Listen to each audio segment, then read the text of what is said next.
Hi guys, it is December 2nd, 2020.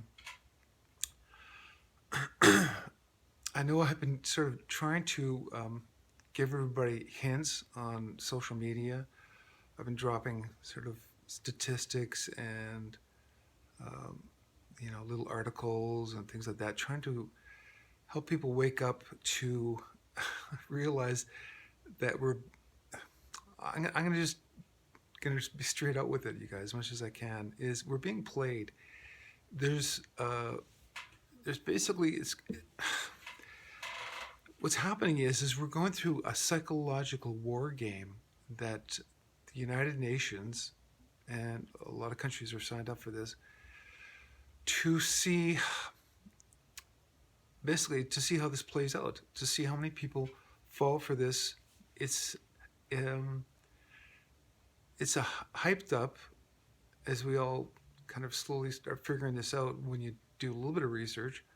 It's a hyped up flu season, and the thing is they dragged out the flu season that started in 2019 and it went into 2020. And I know because I caught that flu in February, and there was a lot of people that already had it. Then suddenly, this, like I said, it's war games is what they're doing. It's psychological war games.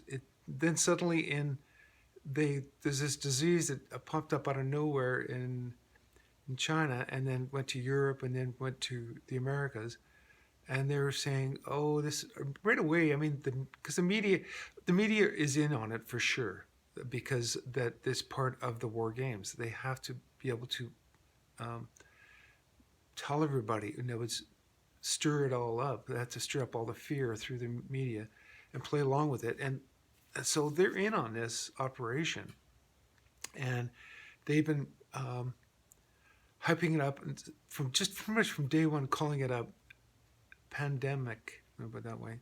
It's like a worldwide epidemic, and they're stirring it up, showing it. The people are dying all over the place. When people started questioning it, people like me, as well as there's hundreds of thousands of people out there that figured this out. But when anybody started to question it or said, listen, if these numbers are as bad as you say they are, I'm going to go down to the hospital and check it out. So people have been going down to hospitals and going, well, it's kind of dead down here. There's hardly any patients at all. So if it's as bad as you say it is, it doesn't show, whatever. So in other words, people are figuring it out not only physically, but also, um, well, there's lots of ways we're figuring it out.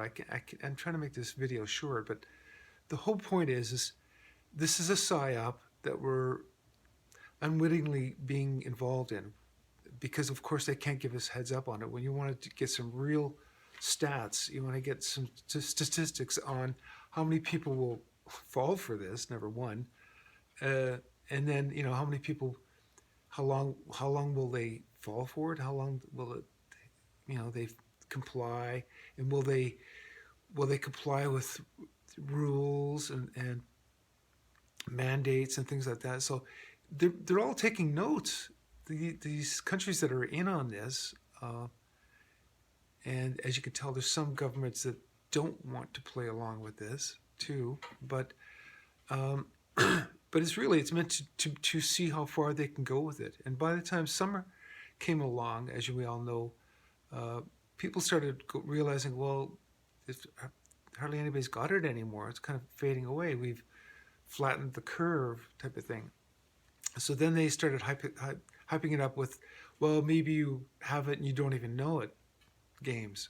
So to me, it's funny, but people are falling for it. They're thinking, well, and also not only that, but they're making it so it's mandatory for businesses to test.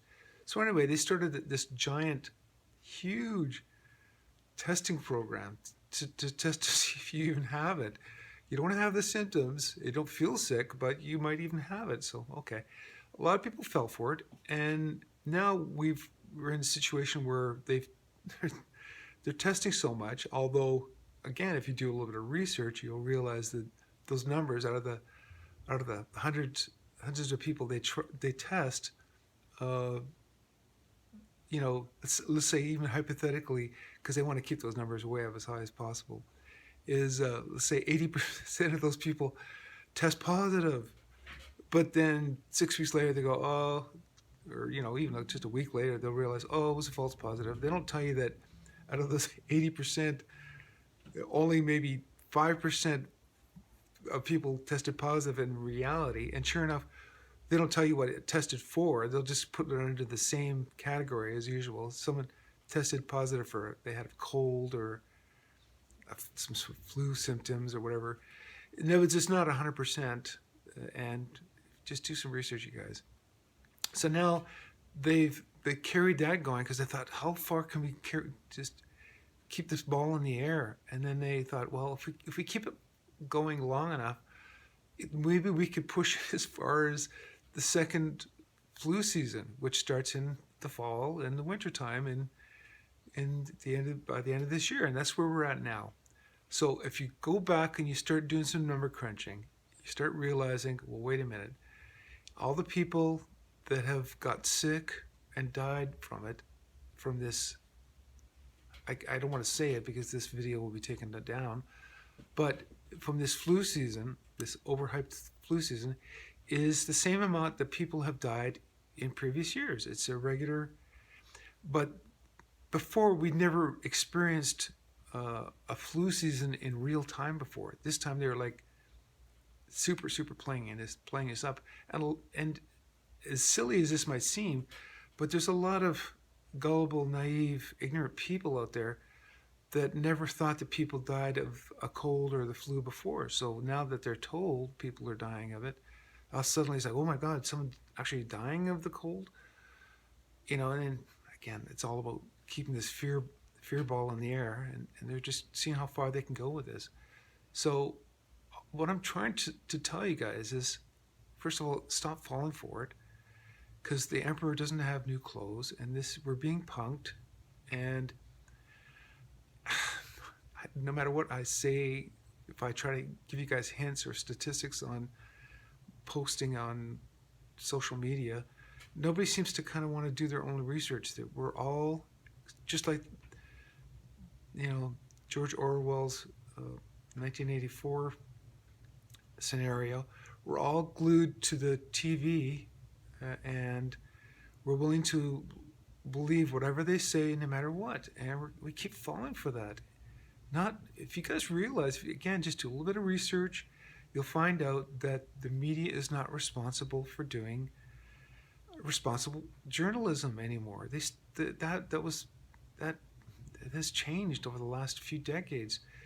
What they're under now is the category of entertainment. So they can say whatever they want. It doesn't have to be truthful. And people don't realize that.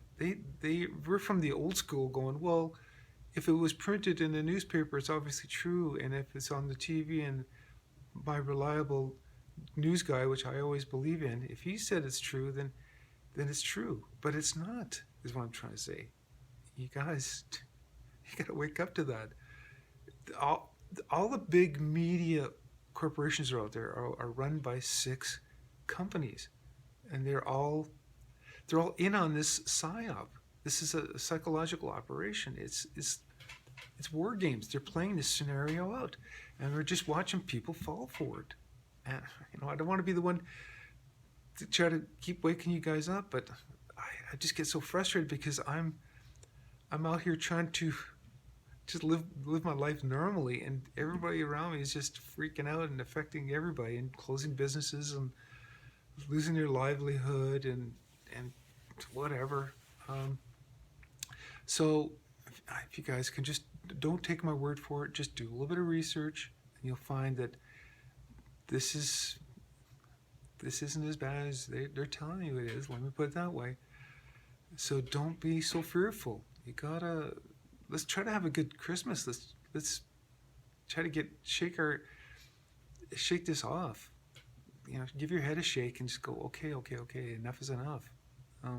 Anyway, I don't want to go on too much, but you guys, come on. All right, I'll talk to you later. Bye.